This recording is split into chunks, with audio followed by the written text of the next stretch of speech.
Hello दोस्तों, कैसे हैं आप लोग। मैं उम्मीद करती हूँ कि आप सभी अच्छे ही होंगे। दोस्तों, आज हम इस वीडियो में लियो टोल्स्टॉय की कहानी मूर्ख सुमंत का एक रोचक, भावुक, संवेदनशील और ज्ञानवर्धक वर्णन सुनेंगे। तो चलो दोस्तों, सुनते हैं आज की कहानी मूर्ख सुमंत। एक समय एक गांव में एक धनी किसान रहता था। उसके 3 पुत्र थे, विजय सिपाही, तारा वणिक, सुमंत मूर्ख। गूंगी बहरी मनोरमा नाम की एक कुंवारी कन्या भी थी। विजय तो जाकर किसी राजा की सेना में भर्ती हो गया। तारा ने किसी प्रसिद्ध नगर में सौदागरी की कोठी खोल ली। मूर्ख सुमंत और मनोरमा माता पिता के पास रहकर खेती का काम करने लगे। विजय ने सेना में ऊंची पदवी प्राप्त करके एक इलाका मोल ले लिया और एक मालदार पुरुष की कन्या से विवाह कर लिया। उसकी आमदनी का कुछ ठिकाना न था, परंतु फिर भी कुछ न बचता था। विजय एक समय इलाके पर पहुंचकर किसानों से बटाई मांगने लगा। किसान बोले कि महाराज, हमारे पास न बैल हैं, न हल, न बीज। बटाई कहाँ से दें? पहले ये सामग्री जमा कर दो, फिर आपको इलाके से बहुत अच्छी आमदनी होने लगेगी। ये सुनकर विजय अपने पिता के पास पहुंचा और बोला, पिताजी, इतना धनी होने पर भी आपने मेरी कुछ सहायता नहीं की। मैंने सेना में काम किया और राजा को प्रसन्न कर एक इलाका मोल लिया। उसके बंधन के लिए धन की जरूरत है। मैं तीसरे भाग का हिस्सेदार हूँ, इसलिए मेरा भाग मुझे दे दीजिए कि अपना इलाका ठीक करूं। पिता, भला मैं पूछता हूँ कि तुमने नौकरी पर रहते हुए कभी कुछ धन भी भेजा? सब काम सुमंत करता है। मेरी समझ में तुम्हें तीसरा भाग देना सुमंत और मनोरमा के साथ अन्याय करना है। विजय, सुमंत तो मूर्ख है, मनोरमा गूंगी और बहरी है। उन्हें धन का क्या काम है? वे धन से क्या लाभ उठा सकते हैं? पिता, अच्छा, सुमंत से पूछ लूं।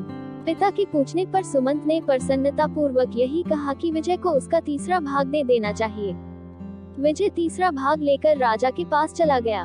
तारा ने भी व्यापार में बहुत धन संचय करके एक धनी पुरुष की पुत्री से विवाह किया, परंतु धन की लालसा फिर भी बनी रही। वह भी पिता के पास आकर तीसरा भाग मांगने लगा। पिता, मैं तुम्हें एक कौड़ी भी देना नहीं चाहता। विचारो तो, तुमने सौदागरी की कोठी खोलकर इतना धन इकट्ठा किया, कभी पिता को भी पूछा? यहाँ जो कुछ है, सब सुमंत की कमाई का फल है। उसका पेट काटकर तुम्हें दे देना अनुचित है। तारा, मूर्ख सुमंत को धन लेकर करना ही क्या है? आपके विचार में सुमंत जैसे मूर्ख से कोई भी पुरुष अपनी कन्या ब्याह देगा? कदापि नहीं। रही मनोरमा, वह गूंगी और बहरी है। मैं सुमंत से पूछ लेता हूँ कि वह क्या कहता है। तारा के पूछने पर सुमंत ने तीसरा भाग देना तुरंत स्वीकार कर लिया और तारा भी अपना भाग लेकर चंपत हुआ। सुमंत के पास जो कुछ सामान बच रहा, उसी से खेती का काम करके माता पिता की सेवा करने लगा। ये कौतुक देखकर अधर्म बड़ा दुखी हुआ कि भाइयों ने प्रीति सहित धन बांट लिया। जूती पैजार कुछ भी न हुई। 3 भूतों को बुलाकर कहने लगा, देखो विजय, तारा, सुमंत 3 भाई हैं। धन बांटते समय उन्हें आपस में झगड़ा करना उचित था, परंतु मूर्ख सुमंत ने सब काम बिगाड़ डाला। उसी की मूर्ता से तीनों भाई आनंद से जीवन व्यतीत कर रहे हैं। तुम जाओ और एक एक के पीछे पड़कर ऐसा उत्पात मचाओ कि सबके सब आपस में लड़ मरे। देखना, बड़ी चतुराई से काम करना। तीनों भूत धमारवतार, जो तीनों को आपस में लड़ा लड़ा कर मार न डाला, तो हमारा नाम अधर्मराज के भूत ही नहीं। अधर्म, वाह वाह, शाबाश। जाओ, मगर जो बिना काम पूरा किए लौटे तो खाल खींच लूंगा। इतना समझ लो। तीनों भूत चलकर एक झील के किनारे बैठ गए और यह निश्चय किया कि कौन कौन किस किस भाई के पीछे लगे, और साथ ही नियम बांध दिया कि जिस भूत का कार्य पहले समाप्त हो जाए, वह तुरंत दूसरे भूतों की सहायता करे। कुछ दिन पीछे वे तीनों फिर उसी झील पर जमा हुए और अपनी अपनी कथा कहने लगे। पहला, भाई साहब, मेरा काम तो बन गया। विजय भागकर पिता की शरण लेने के सिवाय अब और कुछ नहीं कर सकता। दूसरा, बताओ तो उसे कैसे फांसा? पहला, मैंने विजय को इतना घमंडी बना दिया कि वह एक दिन राजा से कहने लगा कि महाराज, यदि आप मुझे सेनापति की पदवी पर नियत कर दें तो मैं आपको सारे जगत का चक्रवर्ती राजा बना दूं। राजा ने उसे तुरंत सेनापति बनाकर आज्ञा दी कि लंका के राजा को पराजित कर दो। बस फिर क्या था, लगी युद्ध की तैयारियां होने। लड़ाई छिड़ने से एक रात पहले मैंने विजय का सारा बारूद गीला कर दिया। उधर लंका के राजा के लिए घास के अनगिनत सिपाही बना दिए। दोनों सेनाओं के सम्मुख होने पर विजय के सिपाहियों ने घास के बने हुए अनंत योद्धाओं को देखा तो उनके छक्के छूट गए। विजय ने गोले फेंकने का हुक्म दिया। बारूद गीली हो ही चुकी थी, तोपें आग कहां से देती। फल ये हुआ कि विजय की सेना को भागना ही पड़ा। राजा ने क्रोध करके उसका बड़ा अपमान किया। उसका इलाका छिन गया। इस समय वह बंदी खाने में कैद है। बस केवल ये काम शेष रह गया कि उसे बंदी खाने से निकालकर उसको पिता के घर पहुंचा दूं। फिर छुट्टी है, जो चाहे उसकी सहायता के लिए तैयार हूँ। दूसरा, मेरा कार्य भी सिद्ध हो गया है। तुम्हारी सहायता की कोई आवश्यकता नहीं। तारा को पहले तो मोटा करके आलसी बनाया, फिर इतना लोभी बना दिया कि वह संसार भर का माल ले लेकर कोठरी भरने लगा। उसकी खरीद अभी तक जारी है। उसका सब धन खर्च हो गया और अब उधार रुपया लेकर माल ले रहा है। 1 सप्ताह में उसका सब माल सत्यानाश कर दूंगा और तब उसे सिवाय पिता की शरण जाने के और कोई उपाय न रहेगा। तीसरा, भाई, हमारा हाल तो बड़ा पतला है। पहले मैंने सुमंत के पीने के पानी में पेट में दर्द उत्पन्न करने वाली बूटी मिलाई, फिर खेत में जाकर धरती को ऐसा कड़ा कर दिया कि उस पर हल न चल सके। मैं समझता था कि पीड़ा के कारण वह खेत बहाने न आएगा, परंतु वह तो बड़ा ही मुंह है। आया और हल चलाने लगा। हाय हाय करता जाता था, परंतु हल हाथ से न छोड़ता था। मैंने हल तोड़ दिया। वह घर जाकर दूसरा ले आया। मैंने धरती में घुसकर हल की आनी पकड़ ली। उसने ऐसा धक्का मारा कि मेरे हाथ कितने कितने बचे। उसने केवल एक टुकड़े के सिवाय बाकी सारा खेत बाह लिया है। यदि तुम मेरी सहायता न करोगे तो सारा खेल बिगड़ जाएगा, क्योंकि यदि वह इस प्रकार खेतों को बाहता और बोता रहा तो उसके भाई भूखे नहीं मर सकते। फिर बैरभाव किस भांति उत्पन्न हो सकता है। सुखपूर्वक उनका पालन पोषण करता रहेगा। पहला, कुछ चिंता नहीं, देखा जाएगा, घबराओ नहीं, कल अवश्य तुम्हारे पास आऊंगा। सुमंत हल चला रहा था। अचानक पैर एक झाड़ी में फंस गया। उसे अचंभा हुआ कि खेत में तो कोई झाड़ी न थी, ये कहां से आई। बात ये थी कि भूत ने झाड़ी बनाकर सुमंत की टांग पकड़ ली थी। सुमंत ने हाथ डालकर झाड़ी को जड़ से उखाड़ डाला। देखा तो उसमें काले रंग का एक भूत बैठा हुआ है। सुमंत गला दबाकर बोला, दबाऊं गला? भूत, मुझे छोड़ दो, मुझसे जो कहोगे वही करूंगा। सुमंत, तुम क्या कर सकते हो? भूत, सब कुछ। सुमंत, मेरे पेट में दर्द हो रहा है, उसे अच्छा कर दो। भूत, बहुत अच्छा। भूत ने धरती में से 3 बूटियां लाकर एक बूटी सुमंत को खिला दी। दर्द बंद हो गया और दूसरी 2 बूटियां सुमंत को देकर बोला, जिसको एक बूटी खिला दोगे उसके सब रोग तत्काल दूर हो जाएंगे। अब मुझे जाने की आज्ञा दो, मैं फिर कभी न आऊंगा। सुमंत, हाँ जाओ, परमात्मा तुम्हारा भला करे। परमात्मा का नाम सुनते ही भूत रसातल चला गया। केवल वहाँ एक छेद रह गया। सुमंत ने दूसरी 2 बूटियां पगड़ी में बांध ली और घर चला आया। देखा कि विजय और उसकी स्त्री आए हुए हैं। बड़ा प्रसन्न हुआ। विजय बोला, भाई सुमंत, जब तक मुझे नौकरी न मिले तुम हम दोनों को यहाँ रख सकते हो। सुमंत, क्यों नहीं, आपका घर है, आप आनंद से रहिए। भोजन करते समय विजय की सभ्य स्त्री पति से बोली कि सुमंत के शरीर से मुझे दुर्गंध आती है, इसे बाहर भेज दो। विजय, सुमंत, मेरी स्त्री कहती है कि तुम्हारे शरीर से दुर्गंध आती है, पास बैठा नहीं जाता, तुम बाहर जाकर भोजन कर लो। सुमंत, बहुत अच्छा, तुम्हें कष्ट न हो। दूसरे दिन विजय वाला भूत खेत में आकर सुमंत वाले भूत को खोजने लगा। कहीं पता नहीं मिला। खेत के एक कोने पर छेद दिखाई दिया। भूत जान गया कि साथी काम आया और खेत जुट चुका। क्या हुआ? चरावर में चलकर इस मूर्ख को देखता हूँ। सुमंत के चरावर में पहुंचकर उसने इतना पानी छोड़ा कि सारी घास उसमें डूब गई। इतने में सुमंत वहां आकर हंसुए से घास काटने लगा। हंसुए का मुंह मुड़ गया, घास किसी तरह न कटती थी। सुमंत ने सोचा कि यहाँ वृथा समय गंवाने से क्या लाभ होगा, पहले हंसुआ तेज करना चाहिए। रहा काम, ये तो मेरा धर्म है, 1 सप्ताह क्यों न लग जाए, मैं घास काटे बिना यहाँ से चला जाऊं, मेरा नाम सुमंत नहीं। सुमंत घर जाकर हंसुआ ठीक कर लाया। भूत ने हंसुआ को पकड़ने का साहस किया, परंतु पकड़ न सका, क्योंकि सुमंत लगातार घास काटे जाता था। जब केवल घास का एक छोटा सा टुकड़ा शेष रह गया तो भूत भागकर उसमें जा छिपा। सुमंत कब रुकने वाला था, वो वहां पहुंचकर घास काटने लगा। भूत वहां से भागा, भागते समय उसकी पूंछ कट गई। भूत ने विचारा कि चलो जई के खेतों में चलें, देखें जई कैसे काटता है। वहां जाकर देखा तो जई कटी पड़ी है। भूत ने विचार किया कि यह मूर्ख बड़ा चांडाल है, दिन निकलने नहीं दिया, रात में सारी जई काट डाली। ये दुष्ट तो रात को भी काम में लगा रहता है। अच्छा, खलिहान में चलकर इसका भूसा सड़ाता हूँ। भूत भागकर चरी में छिप गया। सुमंत गाड़ी लेकर चरी लादने के लिए खलिहान में पहुंचा। एक एक पूली उठाकर गाड़ी में रखने लगा कि एक पूला में से भूत निकल पड़ा। सुमंत, अरे दुष्ट, तू फिर आया। भूत मैं दूसरा हूँ, पहला मेरा भाई था। सुमंत कोई हो, आप जाने न पाओगे। भूत कृपा करके मुझे छोड़ दीजिए, आप जो आज्ञा दे वही करने को तैयार हूँ। सुमंत तुम क्या कर सकते हो? भूत मैं भूसे के सिपाही बना सकता हूँ। सुमंत सिपाही क्या काम देते हैं? भूत तुम उनसे जो चाहो सो काम करा सकते हो। सुमंत वे गाना गा सकते हैं। भूत क्यों नहीं? सुमंत अच्छा बनाओ। भूत तुम चरी के पुले लेकर यह मंत्र पोप हे पुले, मेरी आज्ञा से सिपाही बन जा और फिर पुले को धरती पर मारो, सिपाही बन जाएगा। सुमंत ने वैसा ही किया, पुले सिपाही बनने लगे। यहाँ तक कि पूरी पलटन बन गई और मरु बाजा बजने लगा। सुमंत हंसकर वाह भाई वाह, ये तो खूब तमाशा है, इसे देखकर बालक बहुत प्रसन्न होंगे। भूत आ गया है, अब जाऊं? सुमंत नहीं, अभी मुझे फिर पुले बना देने का मंत्र भी सिखा दो, नहीं तो ये हमारा सारा अनाज ही चट कर जाएंगे। भूत बस यह मंत्र पोप हे सिपाही, मेरे सेवक, मेरी आज्ञा से फिर पुले बन जाओ, तब ये सब फिर पुले बन जाएंगे। सुमंत ने मंत्र पा, सबके सब पुले बन गए। भूत अब जाऊं?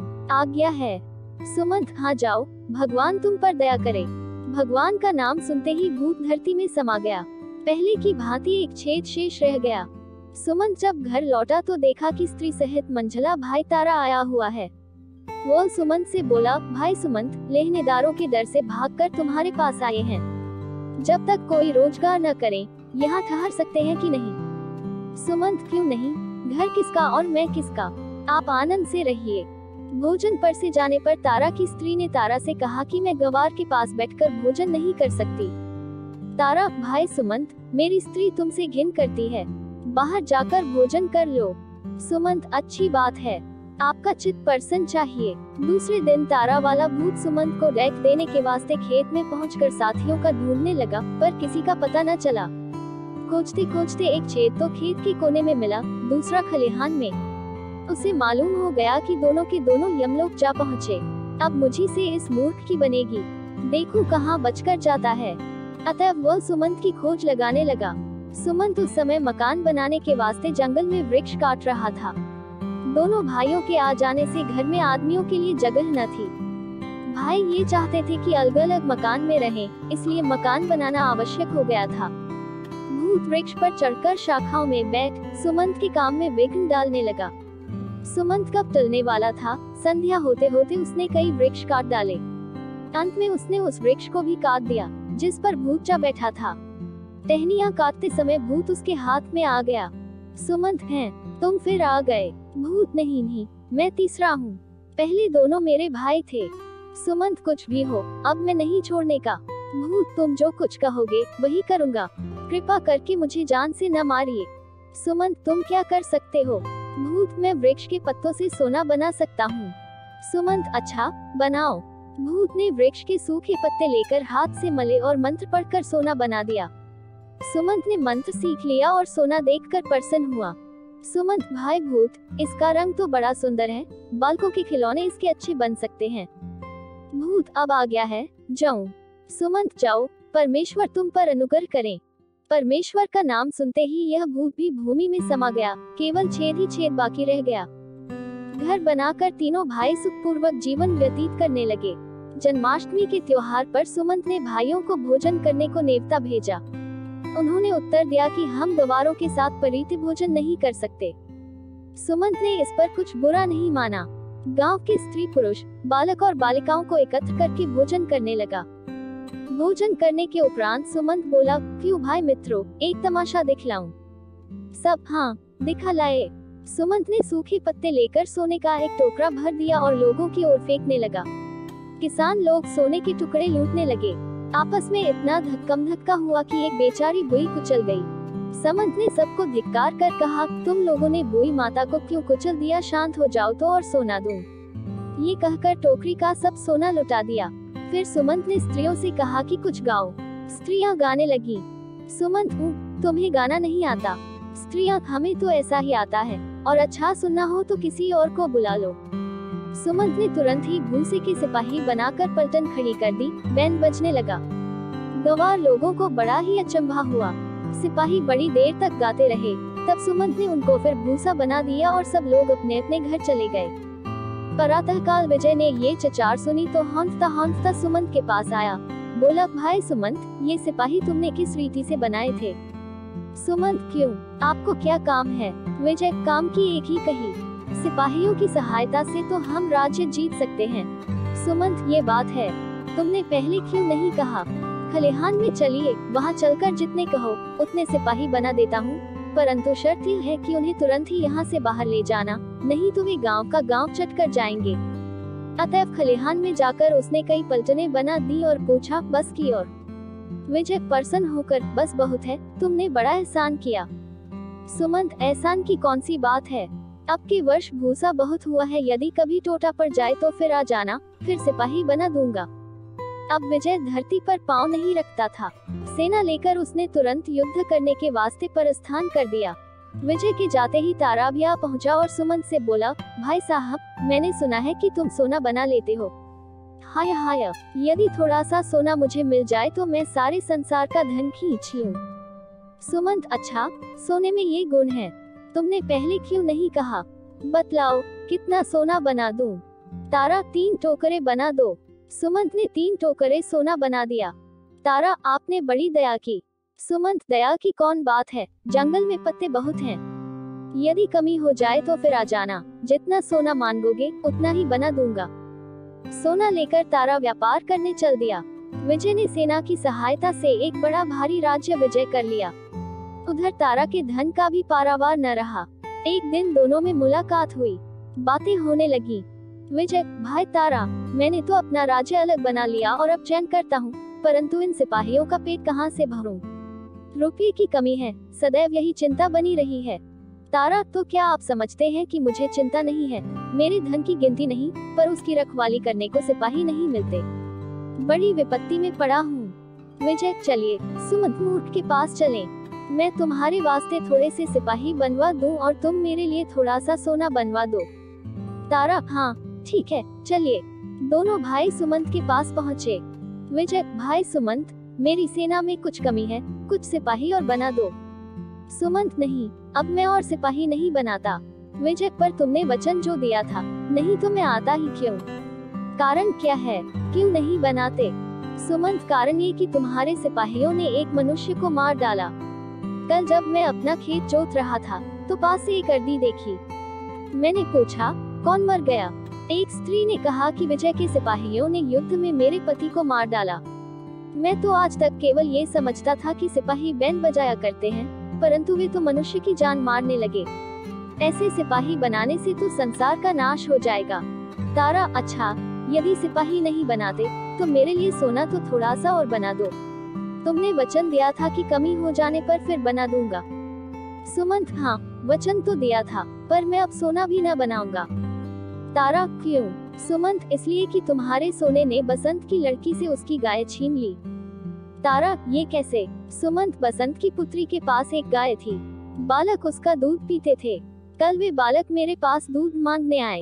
मैंने पूछा कि तुम्हारी गाय कहाँ गई, तो कहने लगे कि तारा का एक सेवक आकर 3 टुकड़े सोने के देकर हमारी गाय ले गया। मैं तो ये जानता था कि सोना बनवा कर तुम बालकों को बहलाया करोगे, परंतु तुमने तो उनकी गाय ही छीन ली। बस सोना अब नहीं बन सकता। दोनों भाई निराश होकर लौट पड़े। राह में ये समझौता हुआ कि विजय तारा को कुछ सिपाही दे दे और तारा विजय को कुछ सोना। कुछ दिन बाद धन के बल से तारा ने भी एक राज्य मोल ले लिया और दोनों भाई राजा बनकर आनंद करने लगे। सुमंत गूंगी बहन के सहित खेती का काम करते हुए अपने माता पिता की सेवा करने लगा। एक दिन उसकी कुतिया बीमार हो गई। उसने तत्काल पहले भूत की दी हुई बूटी उसे खिला दी। वह निरोग होकर खेलने कूदने लगी। ये हाल देखकर माता पिता ने इसका ब्यौरा पूछा। सुमंत ने कहा कि मुझे एक भूत ने 2 बूटियां दी थी, वो सब प्रकार के रोगों को दूर कर सकती हैं। उनमें से एक बूटी मैंने कुतिया को खिला दी। उसी समय देवगति से वहां के राजा की कन्या बीमार हो गई। राजा ने ये डोंडी पिटवाई थी कि जो पुरुष मेरी कन्या को अच्छा कर देगा, उसके साथ उसका विवाह कर दिया जाएगा। माता पिता ने सुमंत से कहा कि यह तो बड़ा अच्छा अवसर है, तुम्हारे पास एक बूटी बची है, जाकर राजा की कन्या को अच्छा कर दो और उम्र भर चैन करो। सुमंत जाने पर राजी हो गया। बाहर आने पर देखा कि द्वार पर कंगाल बुई खड़ी है। बुई, सुमंत, मैंने सुना है कि तुम रोगियों का रोग दूर कर सकते हो। मैं रोग के हाथों बहुत दिनों से कष्ट भोग रही हूँ। पेट को रोटियां मिलती ही नहीं, दवा कहाँ से करूँ? तुम मुझे कोई दवा दे दो तो बड़ा यश होगा। सुमंत तो दया का भंडार था, बूटी निकाल कर तुरंत बुई को खिला दी। वो चंगी होकर उसे आशीष देती हुई घर को चली गई। माता पिता ये हाल सुनकर बड़े दुखी हुए और कहने लगे कि सुमंत, तुम बड़े मूर्ख हो। कहाँ राजकन्या और कहाँ ये कंगाल बुई। भला इस बुई को चंगा करने से तुम्हें क्या मिला? सुमंत, मुझे राजकन्या के रोग दूर करने की भी चिंता है, वहाँ भी जाता हूँ। माता, बूटी तो है ही नहीं, जाकर क्या करोगे? सुमंत, कुछ चिंता नहीं, देखो तो सही क्या होता है। समदर्शी पुरुष देवरूप होता है। सुमंत के राजमहल पर पहुँचते ही राजकन्या निरोग हो गयी। राजा ने अति प्रसन्न होकर उसका विवाह सुमंत के साथ कर दिया। इसके कुछ काल पीछे राजा का देहांत हो गया। पुत्र न होने के कारण वहाँ का राज सुमंत को मिल गया। अब तीनों भाई राज पदवी पर पहुँच गए। विजय का प्रभाव सूर्य की भांति चमकने लगा। उसने भूसे के सिपाहियों से सचमुच के सिपाही बना दिए। राज्य भर में ये हुक्म जारी कर दिया कि 10 घर पीछे एक मनुष्य सेना में भर्ती किया जाए और कवायद परेड कराकर सेना को अस्त्र शस्त्र विद्या में ऐसा चतुर कर दिया कि जब कोई शत्रु सामना करता तो वह तुरंत उसका विध्वंस कर देता। सारे राजा उसके भय से कांपने लगे। वह अखंड राज करने लगा। तारा बड़ा बुद्धिमान था। उसने धन संचय करने के निमित्त मनुष्यों, घोड़ों, गाड़ियों, जूतों, जुराबों, वस्त्रों, तात्पर्य ये कि जहाँ तक हो सका सब व्यवहारिक वस्तुओं पर कर बैठा दिया। धन रखने को लोहे की सलाखों वाले पक्के खजाने बना दिए और चोरी चिकारी, लूटमार, धन संबंधी झगड़े बंद करने के निमित्त अनगिनत कानून जारी कर दिए। संसार में रुपया ही सब कुछ है। रुपये की भूख से सब लोग आकर उसकी सेवा करने लगे। अब सुमंत मूर्ख की करतूत सुनिए। ससुर का क्रियाकर्म करके उसने राजसी रत्नजटित वस्त्रों को उतारकर संदूक में बंद कर अलग धर दिए। मोटे छोटे कपड़े पहन लिए और किसानों की भांति खेती का काम करने का विचार किया। बैठे बैठे उसका जी उबता था। भोजन न पचता, बदन में चबीर बढ़ने लगी, नींद और भूख दोनों जाती रही। उसने अपनी गूंगी बहन और माता पिता को अपने पास बुला लिया और ठीक पहले की भांति खेती का काम करना आरंभ कर दिया। मंत्री, आप तो राजा हैं, आप ये क्या काम करते हैं? सुमंत, तो क्या मैं भूखा मर जाऊं? मुझे तो काम के बिना भूख ही नहीं लगती, करूं तो क्या करूं? दूसरा मंत्री सामने आकर, महाराज, राज्य का प्रबंध किस प्रकार किया जाए? नौकरों को तलब कहाँ से दें? रुपया तो एक नहीं। सुमंत, यदि रुपया नहीं तो तलब मत दो। मंत्री, तलब लिए बिना काम कौन करेगा? सुमंत, काम कैसा? न करने दो। करने को खेतों में क्या काम थोड़ा है? खाद संभालना, समय पर खेती करना, ये सब काम ही है कि और कुछ? इतने में एक मुकदमे वाले सामने आए। किसान, महाराज, उसने मेरे रुपए चुरा लिए। सुमंत, कोई बात नहीं, उसको रुपए की जरूरत होगी। सब लोग जान गए कि सुमंत महामूर्ख है। एक दिन रानी बोली, पराणनाथ, सब लोग यही कहते हैं कि आप मूर्ख हैं। सुमंत, तो इसमें हानि ही क्या है? रानी ने विचारा कि धर्मशास्त्र की यही आज्ञा है कि स्त्री का परमेश्वर पति है, जिसमें वह प्रसन्न रहे वही काम करना धर्म है। अतः वह भी राजा सुमंत के साथ खेती का काम करने लगी। ये दशा देखकर बुद्धिमान पुरुष सब के सब अन्य देशों में चले गए। केवल मूर्ख ही मूर्ख यहाँ रह गए। इस राज्य में रुपया प्रचलित न था। राजा से लेकर रंग तक खेती का काम करते, आप खाते और दूसरों को खिलाकर प्रसन्न होते।